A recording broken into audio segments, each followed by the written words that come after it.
You delete it?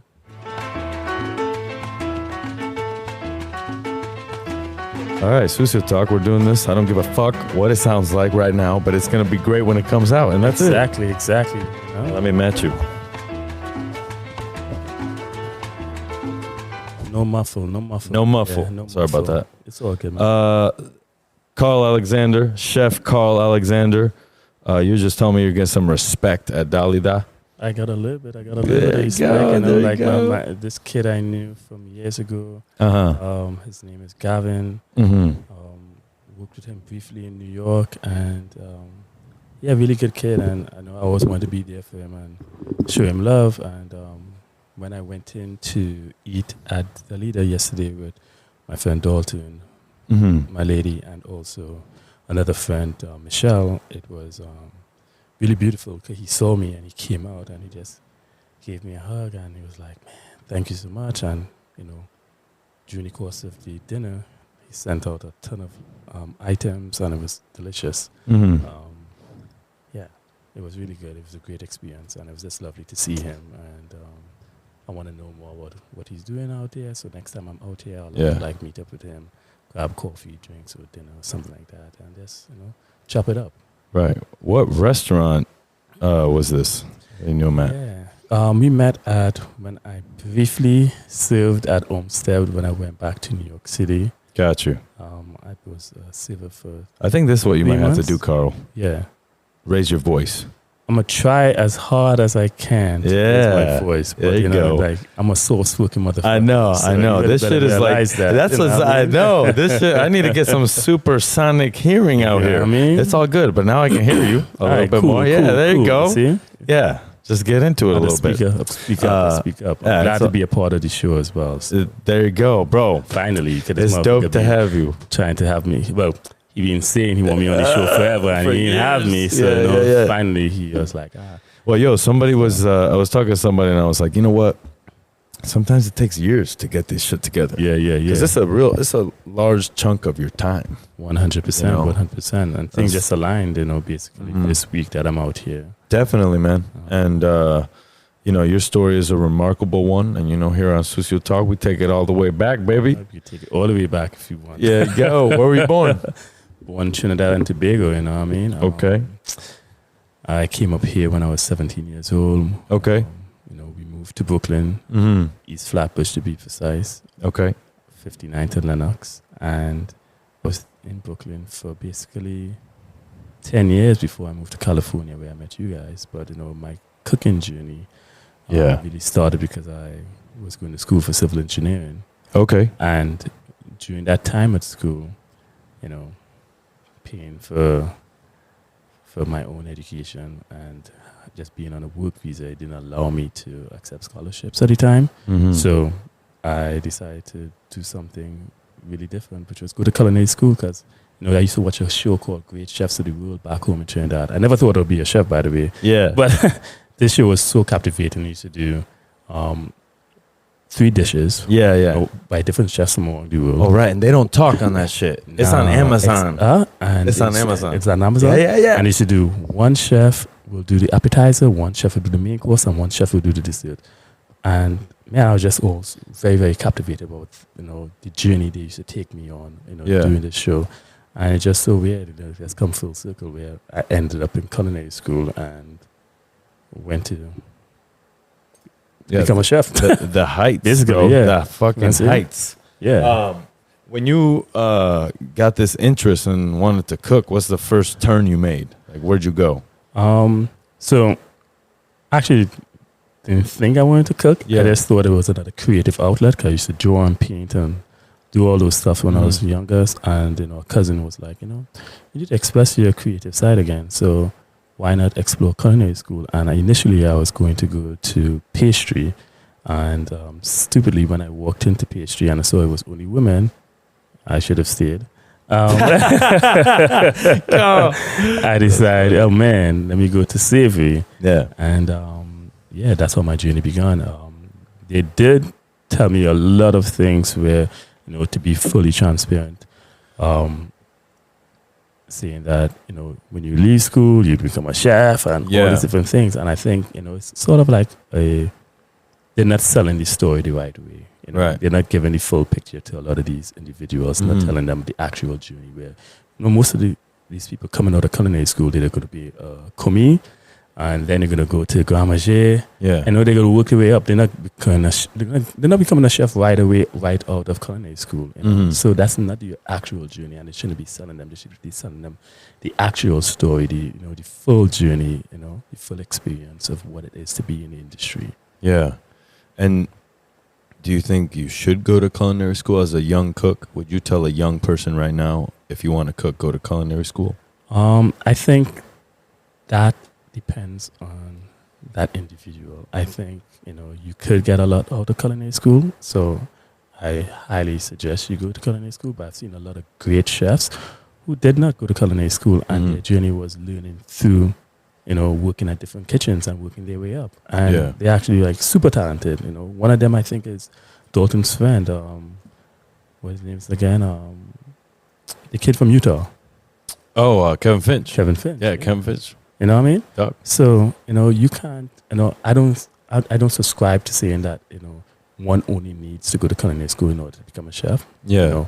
I think there are other opportunities and ways you could become a great chef as well. So I think it does create a faster pathway for you learning certain techniques maybe, but that's about it. That's dope. I don't know if I would. I think I would say don't have debt. Yeah. Don't do it if the debt is too high, just don't do it, because you're going to be a slave to that debt. 110%. And, not everybody has a parent to pay for their education. So a lot of people take out loans to go to culinary school, and, it takes them 13, 14 years or more to pay it back. Yeah. Because you don't make that much in the industry. Right? That's true. So unless you'd be going to another sector of the industry, which is private chefing or something else where you're actually making paper, real paper, So there are other avenues in the industry, but we also I assume for you and for myself, I always wanted to be in fine dining because I always thought it to be more of the creative side. Maybe I was completely skewed in my thinking, but yeah. Was there any cuisine that you liked growing up that wasn't yours? Chinese food, man. There's a lot of Chinese food in my country, That's so right. I love me some Chinese food. Okay. You know what I mean? It's making a come up right To this now. day. The island chino.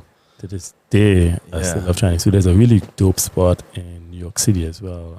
It's out with a D. I can't remember the Upper West Side. Cuban Chinese food. Oh, really delicious. Yeah. Wow, Mm-hmm. that's crazy. There's so many mixes that you just do with that food, and it's like, God damn, Fire. so delicious. I hear you, man. I grew up going to Chinese buffets, ordering takeout. Like every place you stop, you can go to a Chinese restaurant and kind of expect the same level of bad service and great food. For the most part. You know what I mean? It's not the worst, but hey, whatever. That's not what you came for, you know. So you're 17 when you moved here, and what was life like on the island, man? What'd your parents do? My mother was a seamstress. My father, he had came to the, he used to work for the government in the sanitation department. He used to manage like a regional manager, and then he came to this country to make a way for us. So he used to work in the hospital. So during my teenage years, he was not around in Trinidad. So my mother used to do the brunt of the work, and I owe it to her. For being the man I am, and also my sister as well. She played a huge part, in my upbringing, and that's my heart. So, I have a small family, and even smaller support system. But at the same token, I love them to death, and they made me who I am. So growing up in the islands, I had a ton of fun. I used to be a rebel at a certain age. Oh, yeah?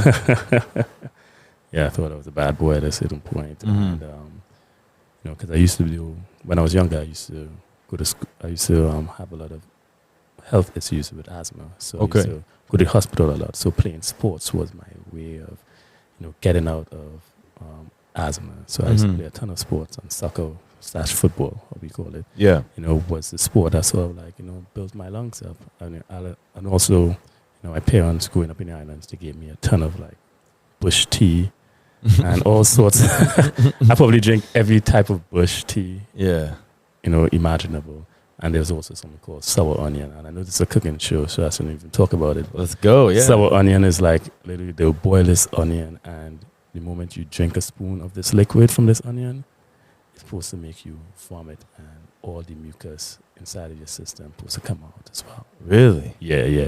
So it's a special type of onion. Yeah. What's it look like? I can't remember. I was young. I just remember drinking that gotcha. and throwing up like none other. That's all I remember. Yeah. Really? Yeah. Damn. They did everything, cupping, whatever, everything imaginable Mm-hmm. was done to me. How many years before you're like, oh, I don't have asthma anymore? Oh yeah, it was when I was like 11. When I was 11, 12. Yeah. Okay. You're already But, over it. I started smoking when I was 10, so I think that fucked up a lot of stuff. Smoking when you were cigarettes? So, yeah. Smoking God cigarettes when damn, I was bro. 10. Yeah. And then, but I stopped when I Who was gave 15. you your first cigarette? Honestly, I can't remember. What I do remember is I used to practice in the mirror. Yeah, You know what I mean? I used to take macaroni, Yeah. and I used to wrap it in brown paper and Yeah. tie a red piece of thread Yeah. around it to look like hem. Yeah. And I I love I used to burn it, and I used to like practice with my poses in the mirror to Yeah. make sure like when I do go outside, people looking at me like, man, this guy, he's cool. He's gonna make it. Yeah. Hey, that's dope, man. We all did. I did that shit with basil. Yeah. I would take whatever little like book paper Yeah. and wrap dried basil in Yeah. it and smoke in the mirror and go, Yeah. you blow the smoke in the mirror. And I'm like, damn, that's so bad for you. The dumbass shit you do when you're a kid, bro. Just jump off of shit, hit your head, Yeah. and you're fine. I used to swing on the our shower. We have like a Yeah. very strong rod for our shower. So I used to swing it. I think I have gymnastics.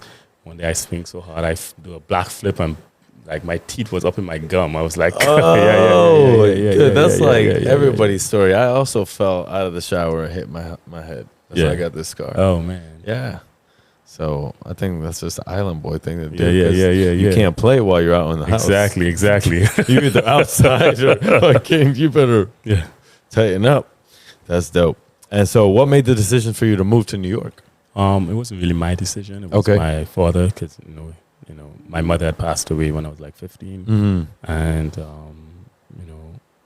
I was still back home. My sister moved up a year before me, so I was like, getting in a little trouble. Right. So it was my time to come. I was on a work visa, as I told you earlier, when I initially came up, and then eventually got a green card as well. Okay. Yeah. How long is that process, green card? It wasn't long. It was probably like about a year and a half for me. Uh-huh. So I couldn't go to school initially. Really? Yeah. Okay. I'm going to try one more thing. Hold on. See. All right, go ahead. 2, 1, 2. I just went. Yeah, we're good. We're good. Alright, I good. just upped it in here, so it's gonna sound better. We're good. Yeah. All right. So, what was your first impression in New York? I mean, Man, okay, I actually came a year before I moved. oh, okay. Yeah, to visit. Did you love it? Or Yeah, you- man. When I saw we could get a sandwich for $1, oh my god, that was heaven. Oh my god, I frequented McDonald's daily, daily. And then the first time I saw snow, me and my nephew, we stick our tongues out, let the snow fall on our tongues. It was like a beautiful experience. Yeah. But now I look at snow and I think slush initially. Yeah. You know what I mean? It's like A couple days after, it's all Yeah. brown and shit. Yeah. It's funny how that happens. Like you see something so many times and then it's not beautiful anymore. Yeah, I still think snow is beautiful, untouched. But when I think about like how New York City has done a really poor job in cleaning the snow, Yeah. as opposed to you go to Germany, that's instant. Their streets are cleared. So we have an opportunity to actually like do great things. Like our city, we have a lot of infrastructure. We have a lot of really small people. They choose not to invest in those things, you know. So, yeah. What kind of things did you see in Germany that are different here with the snow removal? I don't know. Just the quickness? I think it's with the quickness. They also have I think they use like something heavier, like for the like we use salt. Yeah. I think their thing is like slightly, maybe like a stone, maybe like a heavier sort of stone or salt or whatever. Right. Like it's thicker. It's big. It's denser. Yeah, it's denser for sure. Okay. What kind of snow are you getting in Germany though? Like I have no fucking idea, bro. I didn't see any snow. I just thought it was preparing for. I left the next day. I went to Austria. What kind of comparison is that? I the same, but like when I got back the other day, it's listening to Dalton talk about it as well, right? It was like they do such a great job, and it's just so fast, So yeah, I think the priorities are. I think we should switch our priorities to Mother Earth again, because most of our products now are like going more and more like stay inside, stay inside. And so you're in New York. What is your living situation? Like, where do you move into? Back then? Yeah. That's some sad story shit. Yeah, so yeah. I didn't even want to know about that, but I mean, hey. All right, fuck it. People live this life, Yeah. So, for that first 2 years, I I slept on the floor. Mm-hmm. Me and my father. Yeah. I used to see roaches crawling all across mice running over my father in his sleep when I'm up watching TV late night. And right. It's like the worst fucking thing ever. And I knew I needed to get out of that. So when I started working, I saved the money quick, and me and my sister, we moved out of there. And did your dad stay? My father stayed a little bit there. He's like, man, I'm good. But then he eventually retired a year after, so he was able to go back to Trinidad, and so he didn't need to be in that condition, in that situation anymore. Right. Yeah, so my sister, as I told you, she's my heart. So we lived together for like 5-6 years together.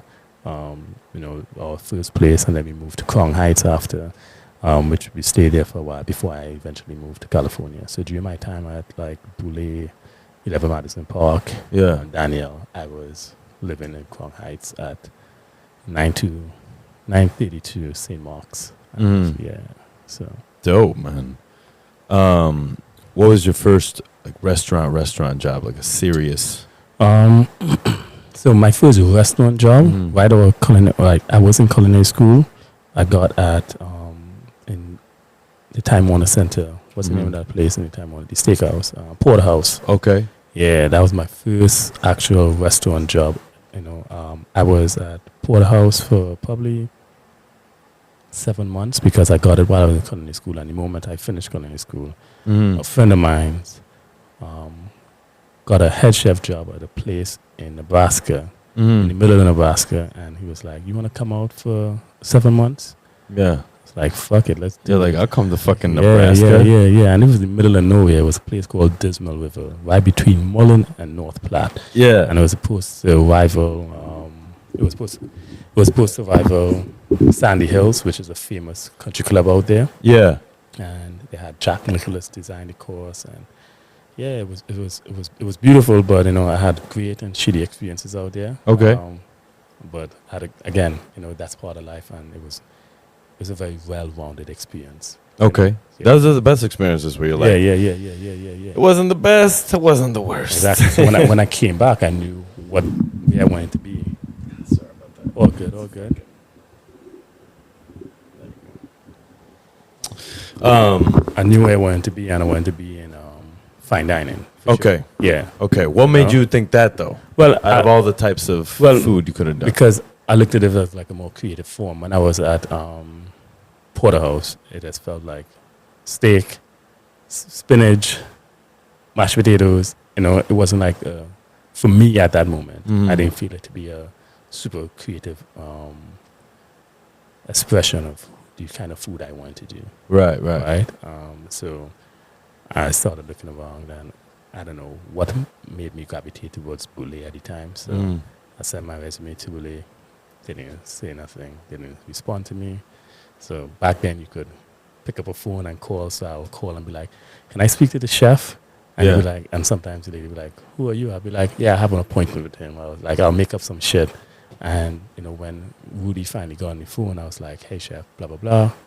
I'd love to come in and give you my resume." And that's how I got into Boulé. So he finally gave me a stage. The next day, because just to give you a little backstory, the guy Cesar, him and his whole team had walked out of Boulé. He took the whole team to his new restaurant, and then Woody took over Boulé at that time.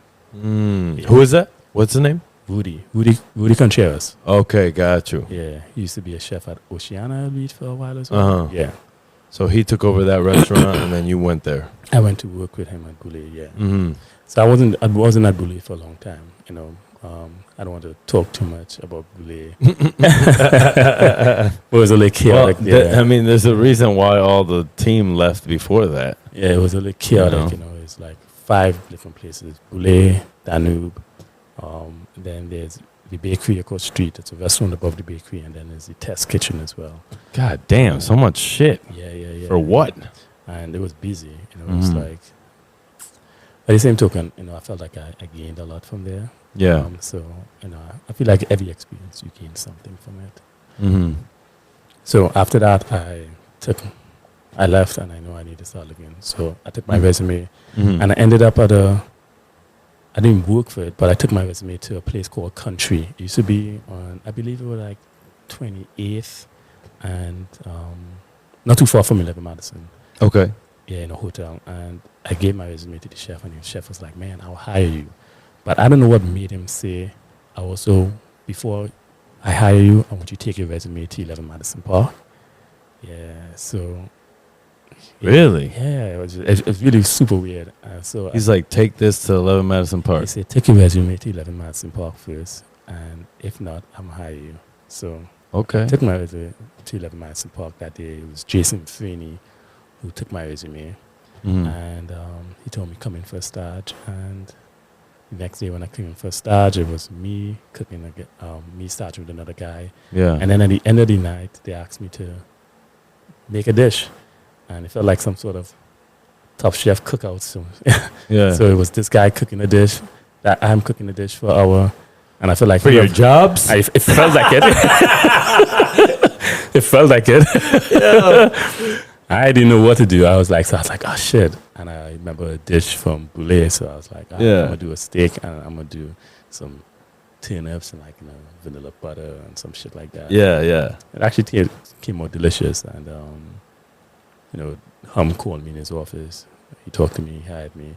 And when I came out, I could see this guy face looking at me.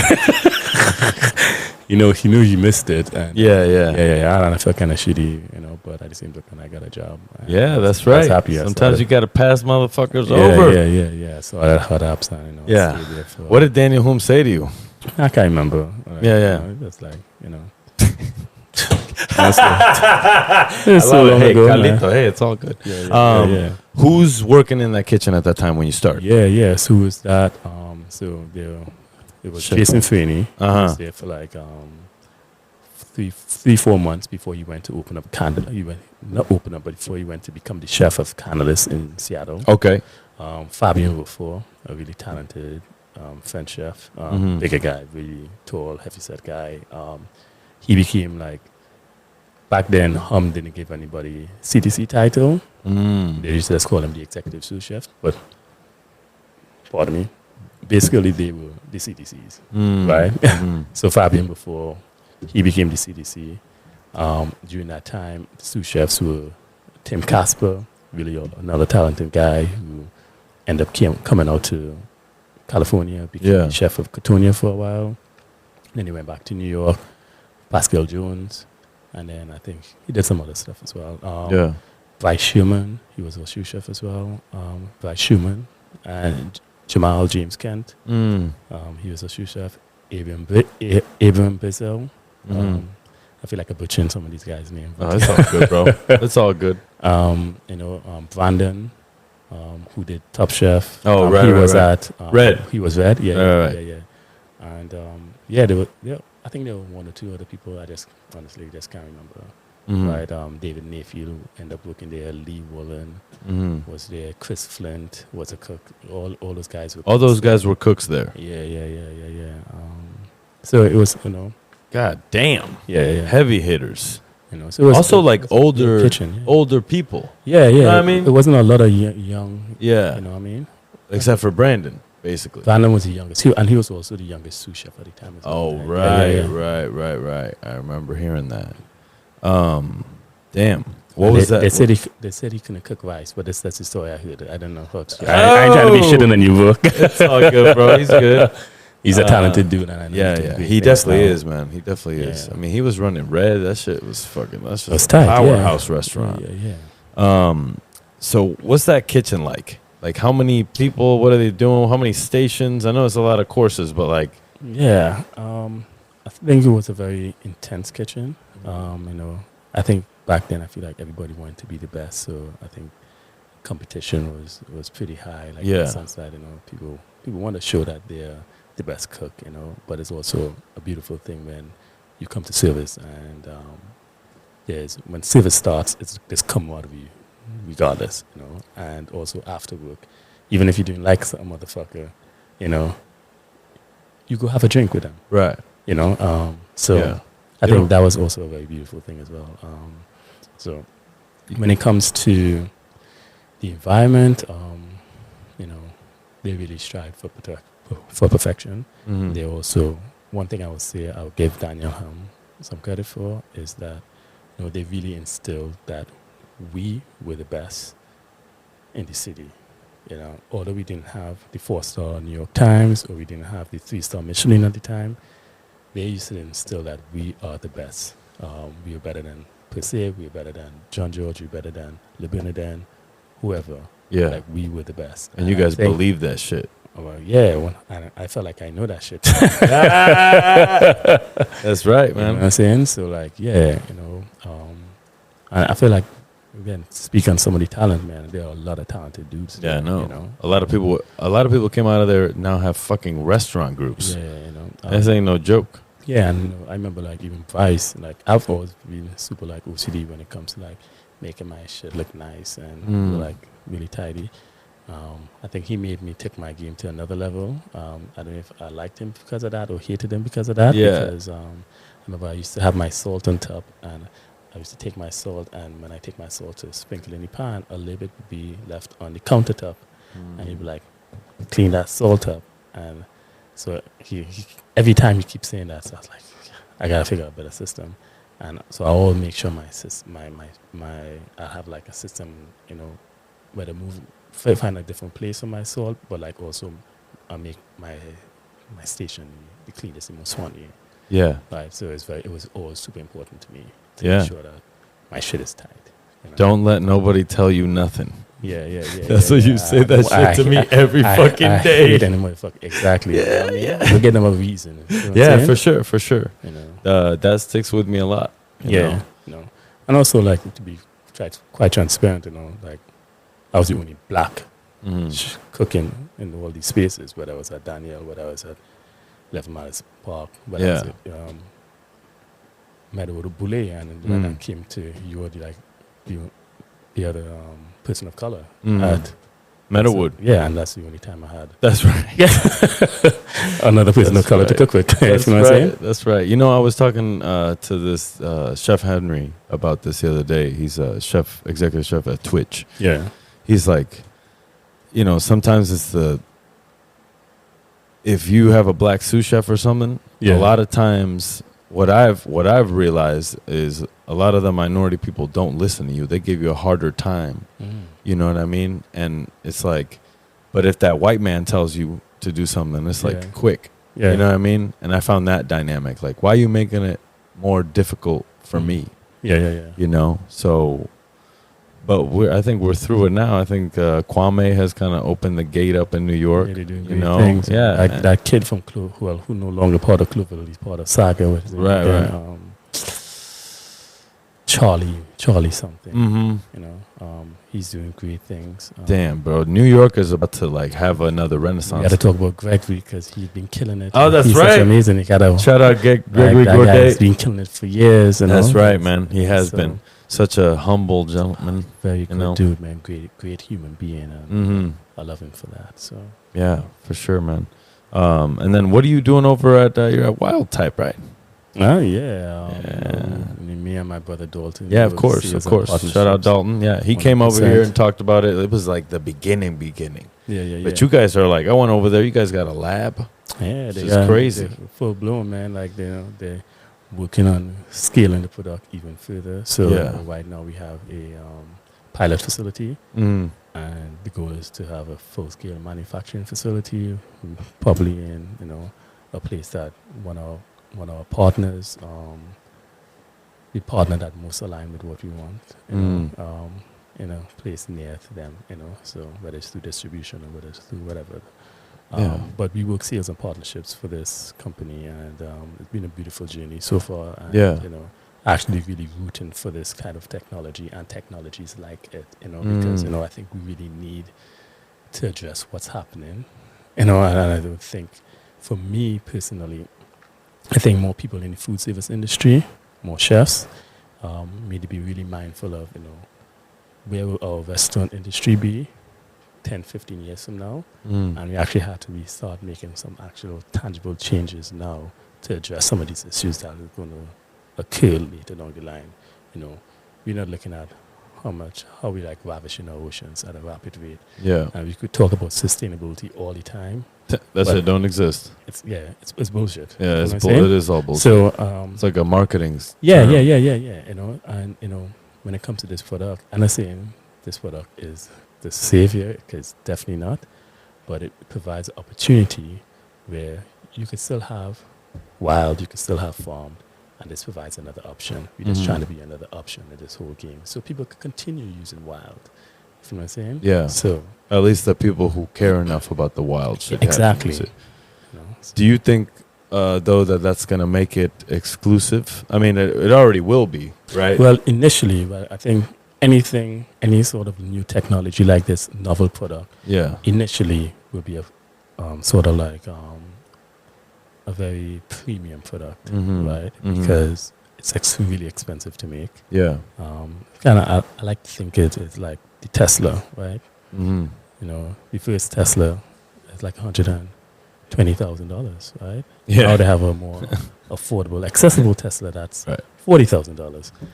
The goal is to make sure that this product becomes accessible at some stage, and that will take people having early adopters of this product, and then also when we do scale, have the opportunity to reduce cost, and also make it more accessible Mhm. for the general public at large. Right. And are you talking to like large companies about this? Like, is that who you're trying to, the sales are going to? No, I mean, initially we are going in fine dining because we have Mhm. the ability to tell the story. Right. Right. But we work on other things as well.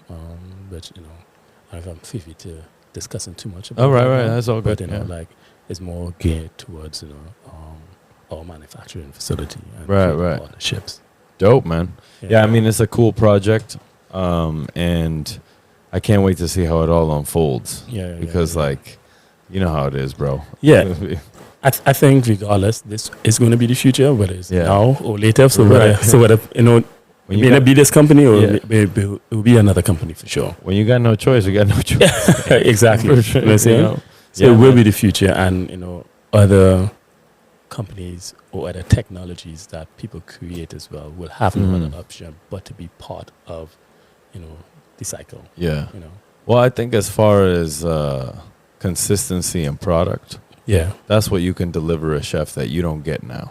100%. But also it's a clean product, meaning that Yeah. it will be the cleanest piece of fish you will ever eat in your life. It has no mercury, no parasites, no antibiotics. Yeah. Because it's made in such a very sterile environment, because the cells, any wild cells have an immune system.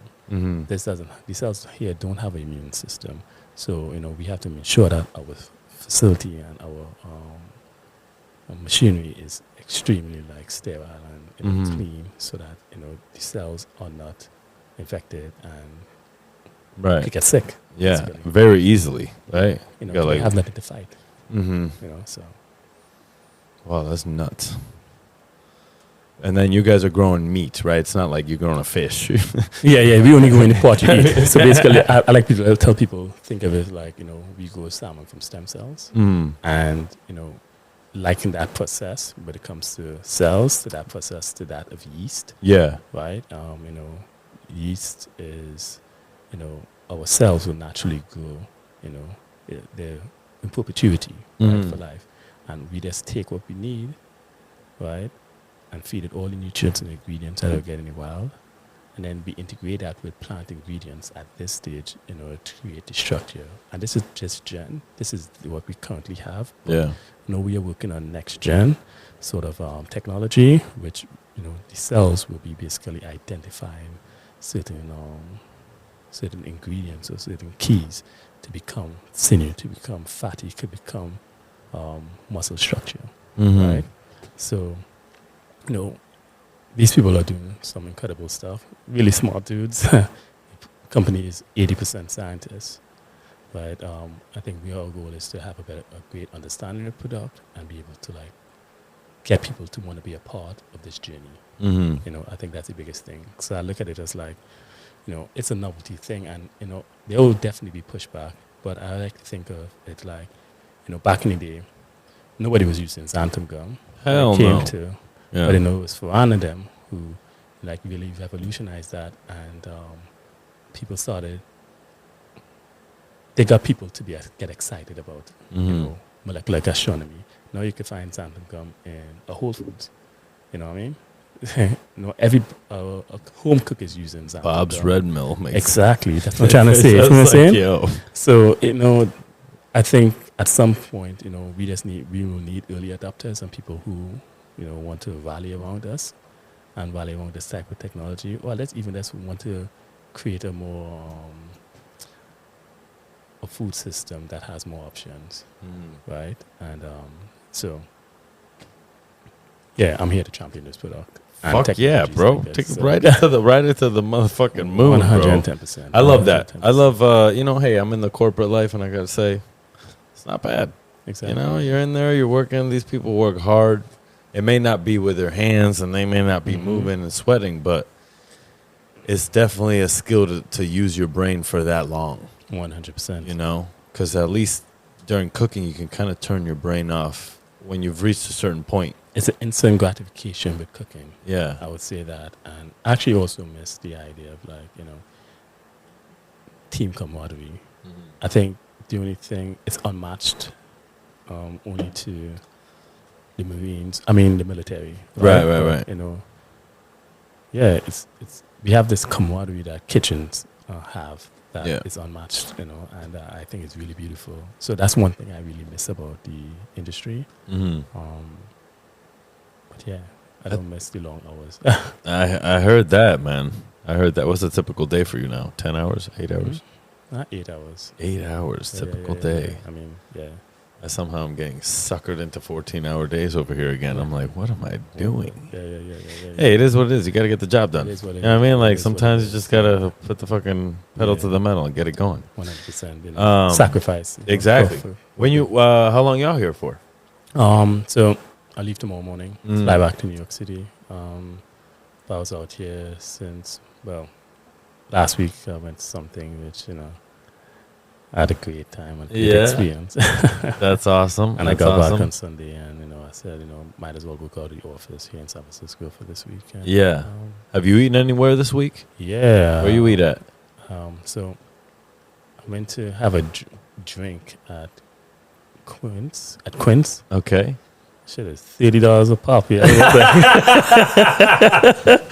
Like you went to have drinks at Quince? God But it was beautiful. $140 bill for I know, for 3 bro. drinks. God damn. But because he's going to go eat at Cotonia, which Yeah, is like, yeah. used to be, I think Yeah, like, your it's- your homie used to work there. Yeah, and used to be Sure. my favorite restaurants. Shout out Sean Gall. Cause, Yeah. that guy is an amazing guy. And when I used to work up in Napa, and every time I come to this city, he always showed me so much love. And, Yeah. I was there one of those times. It was dope. And I never forget that. And I'm forever grateful to him as well for that, because he's a great human being. And I just want to show him some love. That's dope. Yeah. So anyway, Sean Go. Yeah. So anyway, when I used to come down to the city, every time I came down here, I wanted to go eat at Cotonia because I just loved their pasta. I thought they had the best pasta in the city. And so this time I wanted to take my lady there to Cotonia. And we signed on the money books, said, let's walk around a bit. And I saw Quince. I said, let's pop in. I didn't know a cocktail was going to be $30 a pop. So I was like, let's pop in and get a quick drink.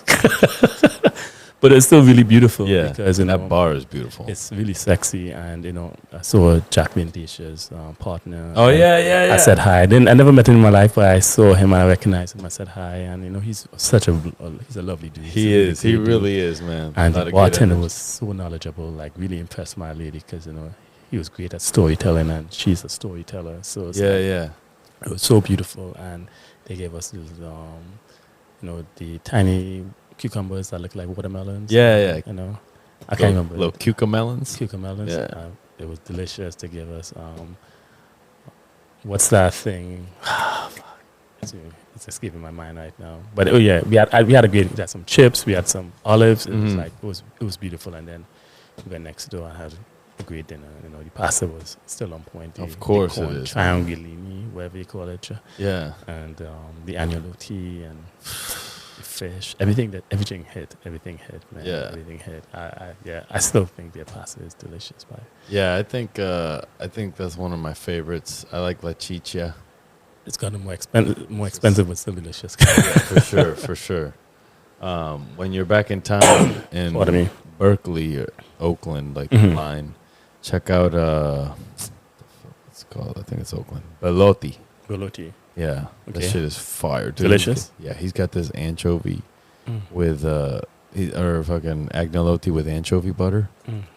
Oh my god, that shit fire. Made me sick. I ordered another one, and I almost threw up after. But only have one sometimes. Don't do what I did. What's a spot you really like in the city that present day? San Francisco. Sure. It's all good. Nari's dope. That was Nari's dope. Yeah. That's a really delicious restaurant where they don't give a fuck about your spice level. Yeah, they got no. They don't hold punches. Yeah. I love Nari. Kin Cow is also my favorite still. I haven't been there. Dude, actually. go there, man. It's really delicious food. Where you took me was really fire. That kid is very talented, I think. Nisei. Oh, yeah, Nisei. Really shout out to David Yoshimura. It was a really great experience. Yeah, he's climbing, man. He's gonna do fucking amazing things in this industry. He just had he does like a cookout thing with his bar next door, like a block party. Yeah. And that's pretty dope. He's done it now for 3 years. Okay. So, any great places in Oakland? I always go to Snail Bar. Snail Bar. Because that's the shit. Okay. Snail Bar's dope. You been there? No. Oh, man. Andres is the shit. He worked at Bouilly. Okay. With, actually, no, I'm sorry. He worked at Mugarit's. Yeah, okay. Mugarit's. And he puts sort of that ideation, but behind, it's a wine bar. Yeah. So natural wine bar. I love that. It's fucking delicious. Yeah, I'm trying to do a little wine bar. I'm telling you, man. But no food though. But it's a little wine bar, It's some of the best shit I ever had in Oakland, to be honest really? with you. And then Jeff Davis, Burdell, you went there. Yeah, it was good. That's But I didn't get to eat the food there. Oh, I only eat the event food. Yeah, which was Spencer's. Yeah, and you gotta go out and support it. Dude, shout out to Spencer too. He was on the show. He's doing his thing. He's I love that I'm episode. proud of him. And also, Coleman is in town as well. I'm also super proud of that guy as That's well. right. He's That's doing really right. well, and Shout out I to hope Coleman. I hope that he gets to be on the show as well while he's out here. Oh yeah. I try to get him on the show. Let's see. They get busy. His wife is with him. What are you gonna do? But make her part of the show. She's in the industry for years too. I know. They met at Bennu. You know what I mean? It's just like I think over time I've realized it's I have to be okay if people can't make it to the show. Yeah. So I don't put too much on it because then I'm like, but the same token, you know? if there's an opportunity, you get them. If and For I sure. think this is a great I already opportunity. hit him up. I'm like, yo, let's go. Guys, I talked to him today, and like, Oh yeah, yeah, he came by the Wildtype, and that's dope. yeah, That's yeah, cool. yeah, and him and his lady. You should champion that shit. Huh? You should champion the Wildtype. Yeah, that's some later down the line, but he's doing really well for himself, and I'm really happy, proud of him, and his lady is such a beautiful person as well. Yeah, I instantly love her. I mean, she's such a she's a really really nice person. So that's cool. I'm man. happy for them and what they're doing out there. So I dig that, man. Yeah, I mean, it takes balls to go out there and open a restaurant in a country that's not your own, 100% with nobody, and just take a chance like that, and it's paying off, and he's becoming a respected member of his community. And man, like at one point we were all just fucking kids, exactly, trying to fucking do it, bro, and survive. Yeah, exactly. Survive. And yeah, man, I remember. I mean, when I got there, he was the fucking one of the best ones. Yeah, he was very, very talented. And for how young he was, I was like, God damn. And he went out and built a motherfucking resume for himself, and I think everybody should fucking, from 20 to 30, just cook. Yeah. And move. Cook and move. If you're trying to do this forever. Yeah. Because if you manage before the 10-year mark, man, you're going to make mistakes. I feel like everybody had their own journey. So I get what you're saying, but I also feel like, every journey is unique to and definitely. I don't know if I want to tell somebody, be like, oh, just move along, because sometimes stability also helps one grow really fast within a restaurant. Right. And ensure that, they have the deeper understanding of the inner workings of how the restaurant runs, so that they can actually go out there and successfully open another restaurant.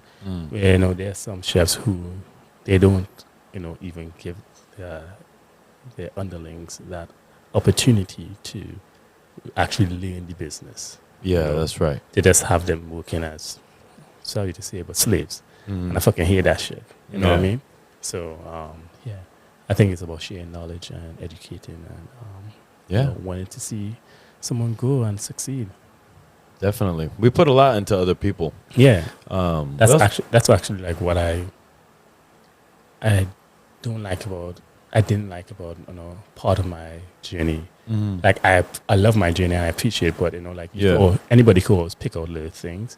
I didn't like the fact that I poured into so many other people and not into myself, basically, during the journey.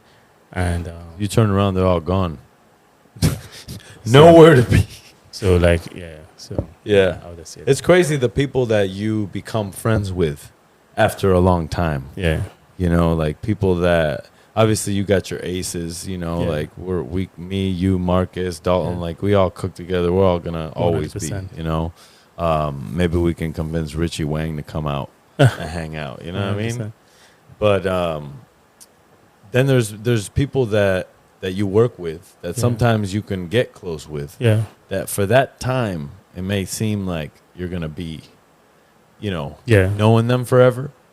And you do pour a lot of your time into them, and essentially I think sometimes you got to go monk mode and stay within yourself a little bit more, and just be really intentional about when you spend time with other people and why. I agree, but I agree with you 100%. I think I was more leaning towards the idea of I'm pouring into the chefs, meaning and meaning I'm helping build their career, basically their career. We are all helping build their career with no credit. We're not even credit, but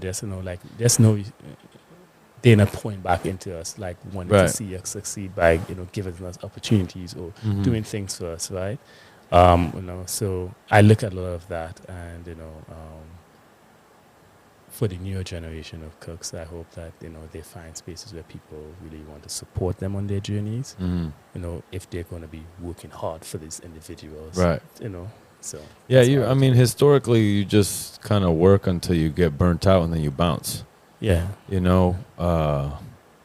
And I think if we change our purpose when we work, we can figure out another end game, and not feel so bad when you leave, right? Because that's always a big thing in kitchens when you want to go. People take it personal and shit. Yeah. Or just things are not discussed. We're not good at communicating things sometimes. I think as chefs, or certain chefs at least. Our industry needs some therapists, but they don't pay these guys right. enough to get therapy. So yeah, that's the thing.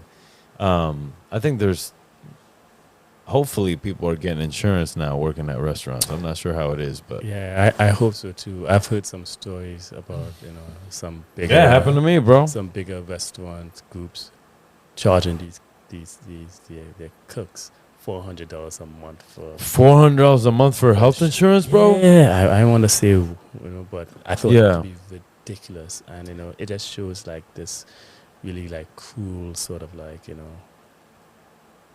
malicious almost. Malicious sort of like kind of like where you treat your employees and people who work hard for you to build your empire. So yeah. I don't know if I like that, Carl. I don't know if I like that either, but whatever. We need to talk about this shit no more either. I heard that. Fucking yeah. I would say I'm also very proud of Kat and John. John is my brother, and shout out to them. I love to see him doing big things. I'm really for sure. proud of him, of what he's doing out there and creating for himself. Shout out to Yangban Society. I forget his society. I was gonna say Yangban. I think they probably got rid of the society. I think it's I don't know, but I've always loved that concept. I've always loved her food. And it's delicious. It's delicious. Yeah, dude, man. They're the most dynamic duo I've ever fucking seen, bro. Yeah. If I were to think of a couple that I needed to go take care of another couple, I'd be like, these motherfuckers right here, bro. Yeah. They're the ones I'm sending. Well, so you fly back to New York. Yeah. You're working. What are you doing in New York now for fun? Taking dance classes? Or what? I do a little bit of every fucking thing. I know, man. I know.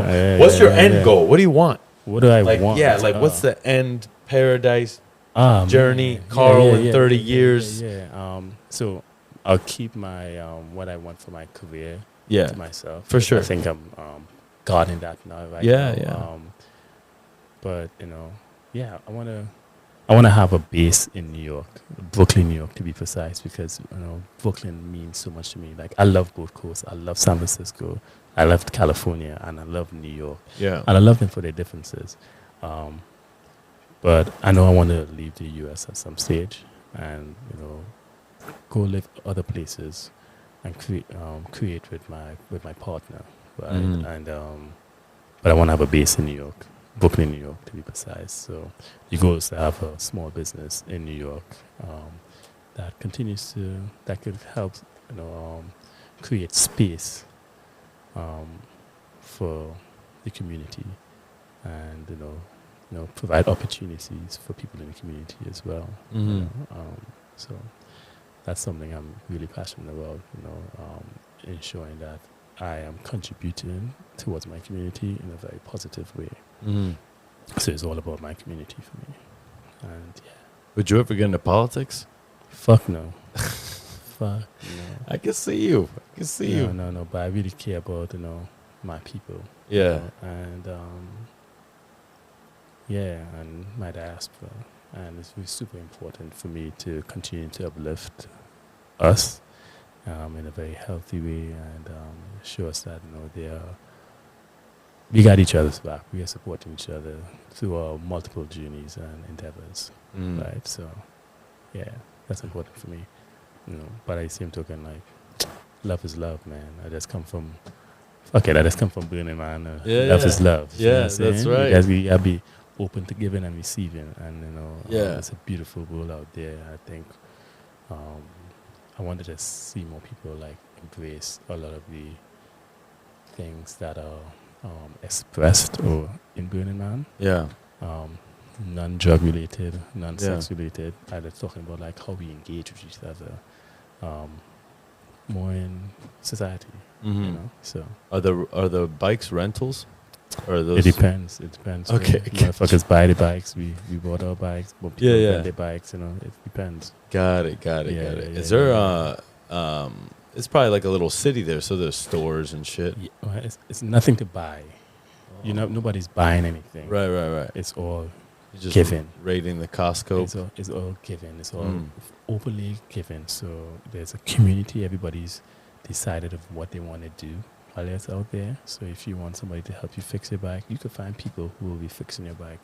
You want some food, there's multiple people providing food. You want massage, people providing massage. You want to do some yoga, people providing yoga. You want some nice chai in the morning, you can get some nice chai in the morning. Yeah. There's somebody providing something for you out there. You know what I'm saying? Yeah. And, it would be nice if you could provide a gift. But if you can't, that's fine as well. So long as you're open to engaging with people in a really beautiful way.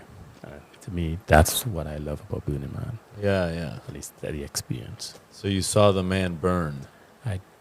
Did see the man burn. How was that experience? I could have cared less about that.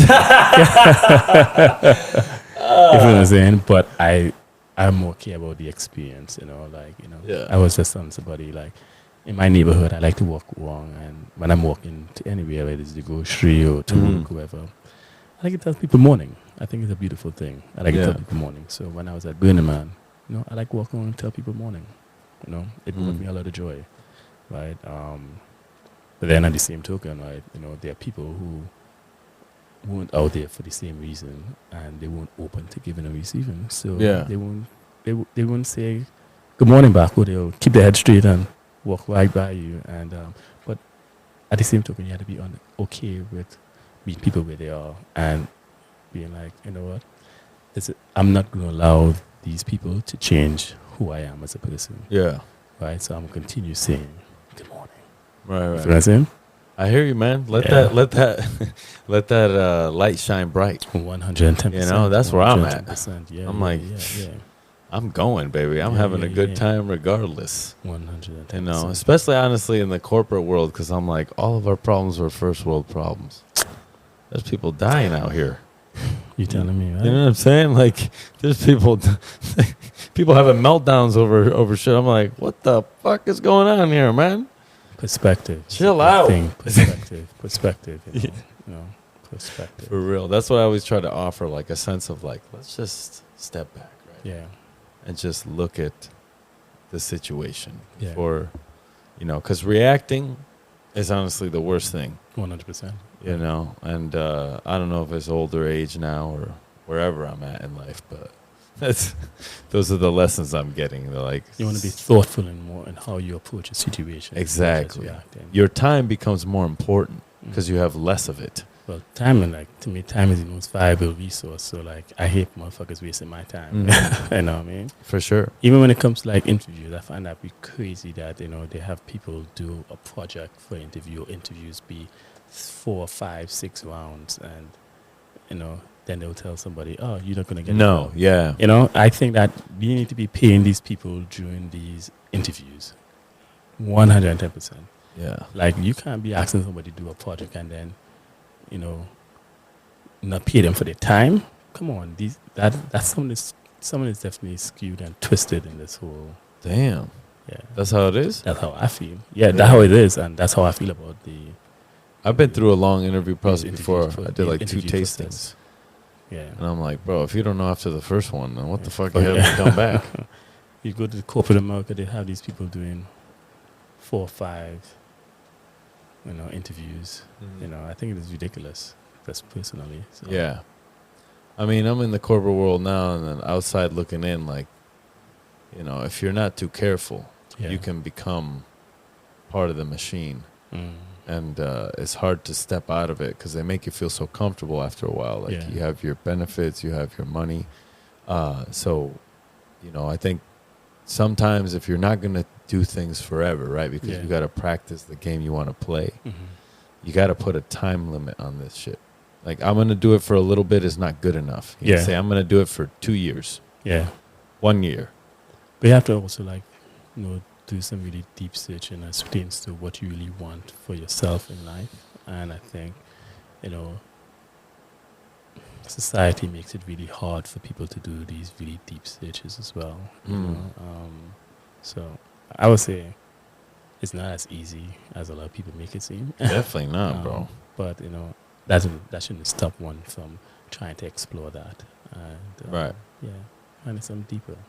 Yeah, definitely. Sometimes I find that as good a mood as I try to be and as positive as I try to be, some people don't need positivity sometimes. I didn't know. I disagree with you with that book.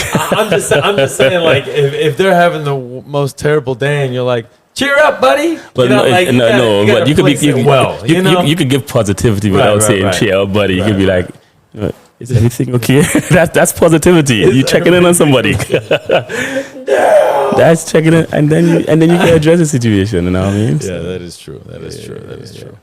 Well, Carlitos, I want to thank you for coming on the show. 100%. We'll do this again for sure. 100%. This show is forever 100%, for me. 100%. We'll check in always, and you can look back and you're like, that's when I wasn't a millionaire. Exactly. I had you on first. Exactly. So when you get all successful and shit, I'm gonna be like, what up? Who say I'm not successful in a lot of different forms. Chef, you're successful in the soul. I'm talking about when you ride a helicopter all the time. I'll never be doing that. That's definitely not my style or my pace and what I want out of life. But at the same token, I love that you're envisioning that for me. So from your lips to God, yes, I'll be making that kind of money. That's what I'm saying.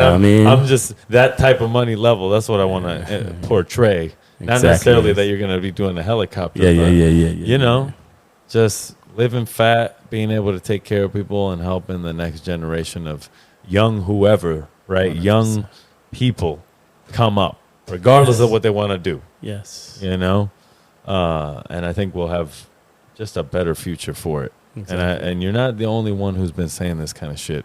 And when I'm talking to Spencer, I'm like, even I'm like, you are a chef of tomorrow, chef of the future. No, there's not a lot of chefs out here that have your heart.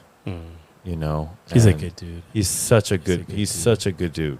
And, there's not 1 ounce of like negativity in him. Every time I see him, he's very helpful. He's, and he does pop-ups. That shit ain't easy, bro. That's not easy life at all, man. That's not easy life at all, bro. No. That's what a restaurant is always the best for me. I don't like catering. I don't like doing private events anymore as much because I'm like, bro, you're putting that shit in your car. Shit. It's like you're trying to do that shit in your house and like you're like, I eat here. I only start back cooking at home in recent time because I hated cooking, then having to wash up my own fucking dishes. I got so accustomed to motherfuckers washing my dishes for me. Right. Restaurant, I hate it. And, I like my shit spotless. So after I cook, I need to make sure my stove is spotless, my kitchen is spotless. So it's always a lot of work. So I used to tend not to cook at home. But it's only now I start back doing that because, I don't do it professionally. And I actually really enjoy it. Like I do like little dinner parties. You do? Yeah. Do you do recipes or? No. Just from the heart. It's just from the market. From the heart, and it's like people who I want to either have a relationship with or I want to have a relationship with. I invite them. I'll be 8 people. It'll be kind of intimate, and I'll just cook for them, family style, and we just eat, engage, have some wine, drink, have fun, listen to good music, and so I do it like once a month now. Damn. Okay. Yeah. Hell yeah, baby. Yeah. So if you ever next time you're in New York and you happen to be around the time I'm doing one, I'll for sure invite you. Just let me know when you're doing one. When do you decide? The day before, or what do you? Definitely not. I decide. I like plan, man. I'm plan it. Let me know because there's some people out there in New York that I want to talk to. Okay. And I want to start, traveling more for just the show. I don't even need to go out nowhere to eat. I just want to sleep somewhere and do shows all day long. I love that. Talk to people. Sometimes you got to bring it to them. And everybody had the resources to. No, not at all. And honestly, like social media, man, so many people posting on a platform every day, all day. Like, it's hard to fucking get your shit on there, man. It's draining. Yeah, dude, to try to make a reel, try to make a post, get People hustling, though. followers. I mean, yeah, you got to. That's why I'm like, I need to pay somebody to do this shit. Yeah. I'm willing. I am willing. You should. Do it. I implore you to Do that. it. Yeah, I implore you to I do feel that. like I'm always like, I'm not going to do it, officer. Yeah, it's You stressful. know? It's stressful. It's Yeah, stressful, bro. man. And then, Yeah. you know, shit be like on the app be like erasing after a long time. Oh, does like, it? It's just like you can press one button and go back and it'll erase your whole post. Oh, really? You know what I mean? Like everything you wrote, if you wrote a long one, you better copy and paste that shit. Yeah, in yeah, a yeah, couple yeah. paragraphs, bro, because that shit I will didn't just even know erase that. off your shit. Yeah, be careful, man. I mean, I'm not on social media like that. So yeah, I know. I just be stalking on social media. That's what it is. Everybody needs a Finsta. Fake Insta. Man, 34. I I'm 34 years love that old, for you. and I am just now becoming a man. I can say that right now. I'm happy for you, man. Legitimate. I'm happy for you, brother. No, 100%. Like, you know, we all have to go through. Again, I know I said it a million times, but we all going through our own unique journeys. And, you know, some people find certain things faster than others. Some people never find it. You know, so long as you found something, and you know, it's beautiful. So I just leave it as that. Thank you. You're welcome, Thank my you. brother. You're welcome. Shout out to my you, brother. man. Sister Talk Podcast. Shout out to Carl. Sister Talk Podcast, Oakland, California. Check Carl Alexander out and about eating. He's a goddamn legend. Yeah, peace out. I'll see you next time.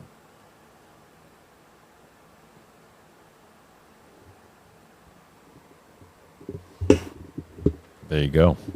That was it. Oh, My ears I feel like you're sweaty. in there. Oh my God. Yeah, I know. Don't worry. I sprayed it down with Now you've got.